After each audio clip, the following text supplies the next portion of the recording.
Let's bring in our panel. Former CIA analyst and nationally syndicated radio host Buck Sexton, Philip Bump, politics reporter for the Washington Post, and Bill McGurn, mainstream columnist for the Wall Street Journal. Okay, Buck, the arguments, the FBI clearly laying down a marker here saying this is what they feel, Chris Wray and others.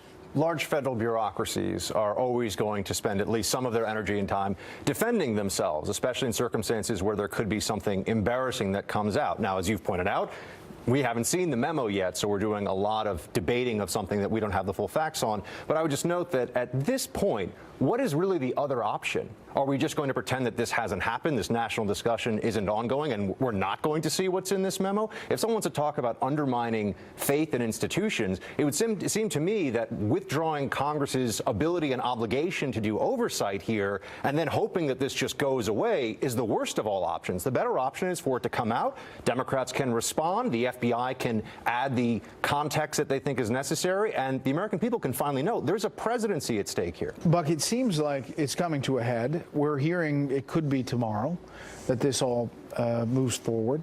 The president indicated as he was walking out of the State of the Union address, 100% it's coming out.